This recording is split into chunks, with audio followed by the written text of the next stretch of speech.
Hello friends, welcome to Shiksharthi.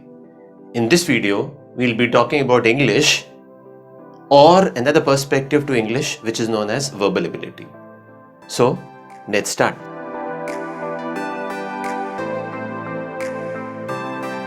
So as always, you will see that the session has been divided into few parts, and the parts here are, if I talk about right from the school days, the language, English language, as it grows up, and when we write various exams, the same language, English language, is known as verbal ability. Now, in the very first place, what is the meaning of the word verbal? So, a general misconception about the word verbal is we feel that verbal means oral, which is not essentially true. So, you will see that the word verbal here means what? Verb here is words. So words may be spoken or they may be written. So the word verbal means either oral or written. Similarly, when I talk about non-verbal, so you have some exams wherein you will be having non-verbal things also. Now when I talk about non-verbal, what do we basically mean is either we are saying what? Actions or thoughts. Now when I say actions could be visual, could be non-visual. We may divide them into further parts, but broadly verbal means oral or written, and non-verbal means what? When we talk about actions or when we talk about thoughts. Now whether it is verbal, especially when I talk about verbal, you require a language for words to be used, and this session talks about English as a language. How do we develop our skills? And what is essentially required either right from the school days or when we grow up with English and when we write various competitive exams, when English is known as verbal ability. So, as I was talking about, I have divided this session again into few parts. So first we are going to talk about the prerequisites for the language.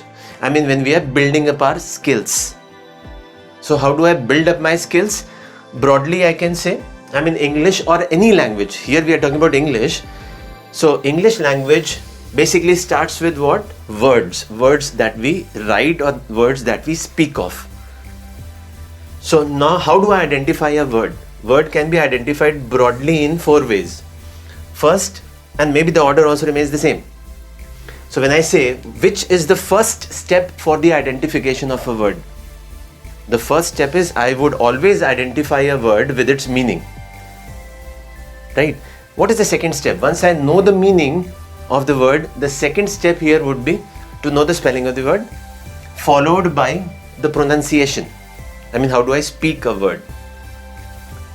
The last but not the least here would be how to use it.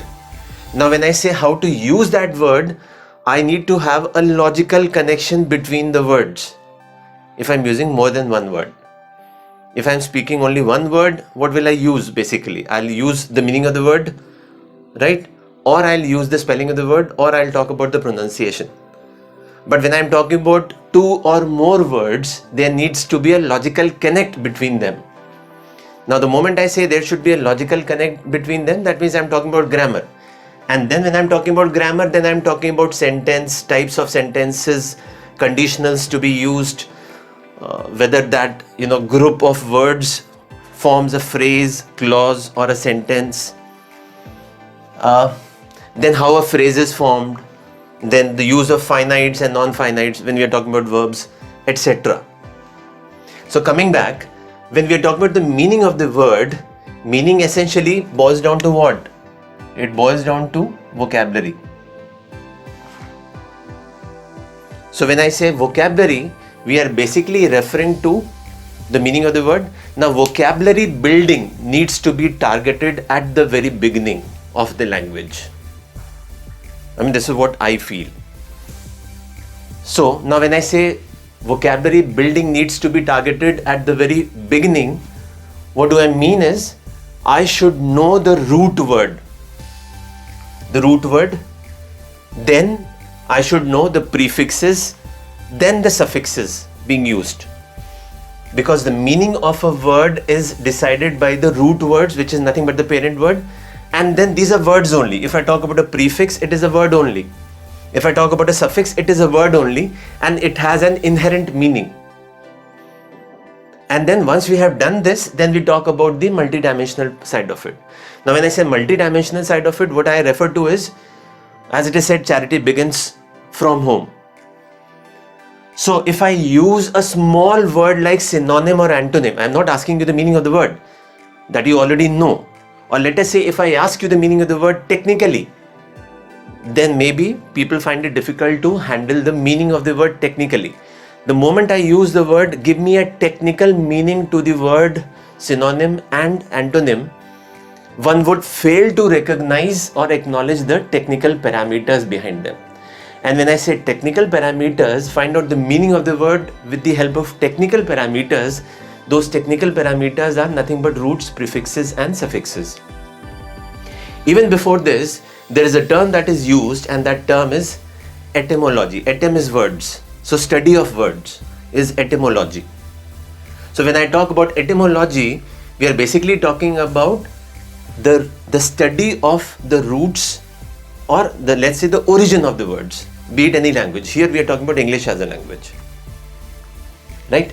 So coming back, if I say synonym and antonym, if I have to find out the meaning of the word technically, that means the very first thing that I need to see that is common between synonym and antonym is what? The word nym.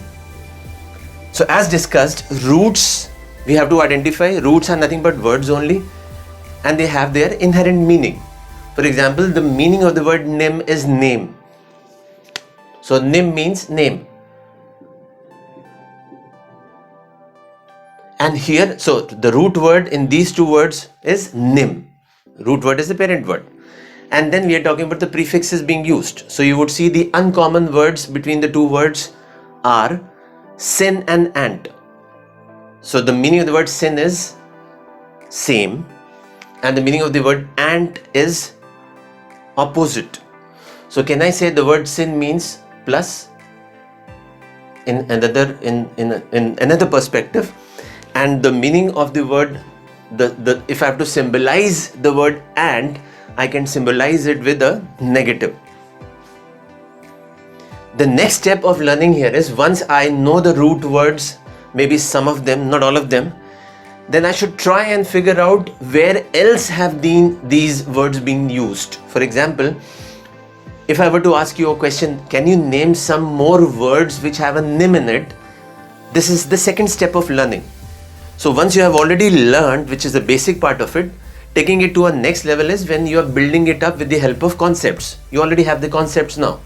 So we started off with the basics, now we have the concepts. The concepts are, what are the roots here? What is the prefix? What is the suffix here? Right? So then some other words, and these, mind it, these are not the only ones which have a nym in it, but words like homonym, pseudonym, acronym, anonym. So these are some words. Once you have done the basic ones, so I know a word, or let us say I know 2 or 3 words which have a nym in it. Can I think of more words which have a nym in it? And then try and find out or figure out the meaning of the word technically. So for example, homo means same characteristics, right? Pseudo means false or imaginary. For example, Newton's third law of motion, or anything. I mean, theory of relativity, if I talk about. So theory of relativity is something which is a pseudo concept, right? So pseudo is something which is imaginary or unreal or false. Similarly, if I say the other day I was there in the mall and I met somebody anonymously. So when I say I met somebody anonymously, that means I met somebody whose name was not known to me, or my name was not known to that individual. So nym is name, and ano means what? Without. Similarly, there is a word like acronym. Acronym is an abbreviated form. Abbreviation. Short form. Okay. Once you have done this, and you know that these are some words which had the same root. So the next level here, the next thinking level here would be, can I think of some more words which have a sin in it? Wherein I am using those words, where sin is being used as a prefix. So circle, or this circular form, means I am talking about the roots, and this rectangular form means I'm talking about the prefixes. So maybe some words like synergy, synchronous, syntax, synthesis. Again, the process is the same. So once you have these words, or let us say even if you do not know these words and these words are figuring out somewhere, but you know their roots and let us say origin, prefixes and suffixes, it becomes easier for you to apply. And where will you apply all these words? Where will you apply? When you're reading something. When you're reading and you're supposed to comprehend something. So the first step for learning is what? The knowledge of words, which we talked about. So once I know the meaning of the word, so this entire thing is targeting what? The meaning of the words. I have taken some more examples here. For example, bi and di, both of them mean two only. Bi is for two. Bilingual, bisection, dissection, trisection, intersection. Now you will see in all these cases, these are prefixes.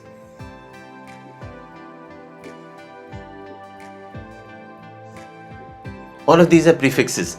Similarly, antidote, antediluvian.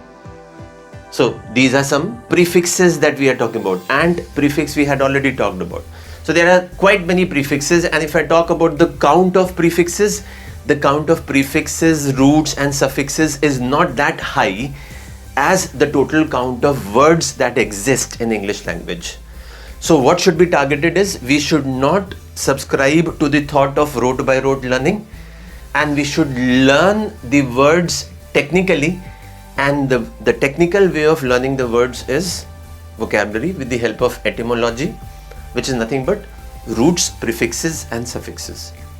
Okay. So moving on to the next level. So the next level is, okay, once I know the meaning of the word, then what? I should know the spelling of the word? Yes. That makes the word further recognizable and I can use it effectively once I know these things, these two. Third is when I talk about spoken English. So as of now, if I say meaning and spelling, that will help me basically for written and spoken both. But pronunciation basically will help me for the spoken part only, right? And then we talk about a logical connection between words where grammar is going to play an important role. Yeah. So if you feel that something knowledgeable was told to you today, which enhances your knowledge base, please do not forget to like, share and subscribe to our channel. And if you have already done so, please turn on the bell icon so that you can start receiving further updates. Thank you so much. Until next time we meet. Goodbye.